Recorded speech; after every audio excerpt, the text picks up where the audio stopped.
September 1957. Little Rock, Arkansas.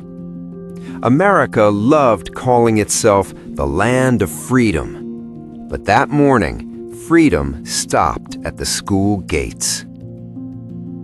Central High School stood tall, clean walls, polished floors, a promise of opportunity.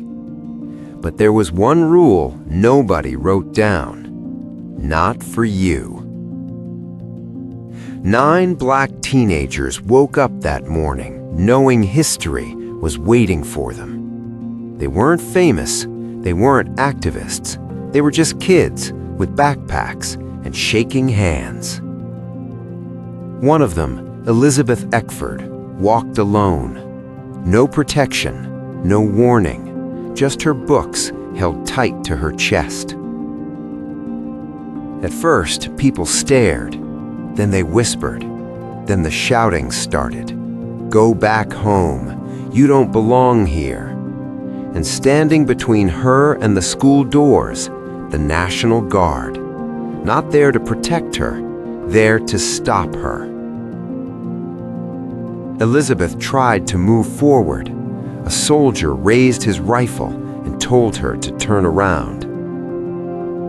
That moment hit different, because this wasn't just hate, this was power blocking a child. Across the city, the other 8 students faced the same reality. The governor had ordered the guard to stop them. His excuse? Public safety. But everyone knew the truth. America was scared of 9 kids. Crowds grew louder, threats filled the air, police looked away, and the 9 students went home. Not because they quit, but because the country hadn't chosen a side yet. Behind closed doors, though, something was changing. Because when hate gets loud enough, power has to answer. And when the answer came, it came wearing combat boots. President Eisenhower didn't want this fight. He wasn't chasing headlines. He wasn't chasing history. But Little Rock left him no choice. Because when a governor defies the Constitution on live television, the White House has to respond. So Eisenhower made a move nobody expected.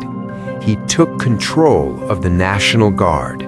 Then he sent in the 101st Airborne Division, real U.S. soldiers, not for war, but to walk kids to class. Let that sink in. America needed troops so black teenagers could sit at a desk. When the 9 returned, soldiers surrounded them, helmets on, rifles ready. The crowd screamed, but nobody crossed that line. Inside the school, though, the real war began. Students shoved them, tripped them, spit on them. Teachers pretended not to see it. Minnie Jean Brown finally spoke back. They expelled her, not the bullies, her. Melba Patillo received death threats at home. Phones rang at night, silence on the other end. Terrence Roberts ate lunch alone in bathroom stalls. Every day was survival, and still they showed up. By the end of the year, only one made it to graduation. Ernest Green. When he walked that stage, Martin Luther King Jr. sat in the audience. No cheers, no applause. But history heard it loud, because America couldn't turn back now. But winning a fight came with a price nobody talks about. People love the highlight reel. 9 brave kids, soldiers, graduation. But real life didn't end there. After Little Rock, the cameras left, but the trauma stayed. Some of the 9 left Arkansas just to breathe again. Some battled depression. Some questioned if it was worth it. America moved on fast. Textbooks shortened the story. Names faded. But the system didn't disappear. It just learned how to be quieter. Years later, the 9 reunited. Not as victims, but as survivors. They never called themselves heroes. They called themselves kids who were forced to grow up too soon. Decades later, medals were handed out, apologies were made, but no medal returns a childhood. Still, their footsteps changed everything, because after Little Rock, America could never pretend separate but equal was okay. They cracked the door. Others kicked it open.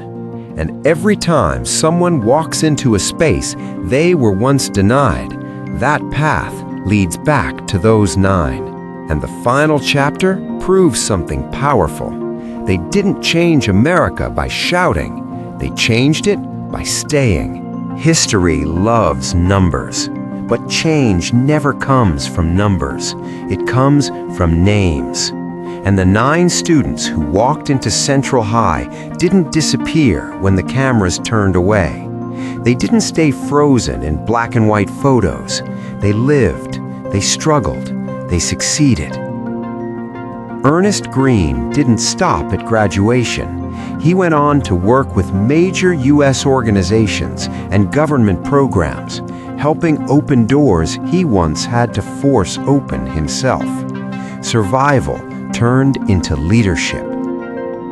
Elizabeth Eckford chose a quieter kind of strength. She stepped away from the spotlight, focused on healing, and later became a voice for understanding and civil rights. Her silence was never weakness, it was survival.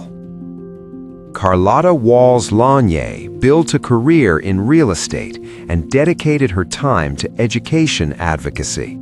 She stayed connected to the mission, telling students across America what courage really costs. Melba Patio Beals turned pain into purpose.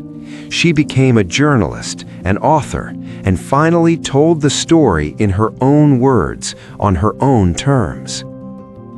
Jefferson Thomas served his country through the military and later worked in government.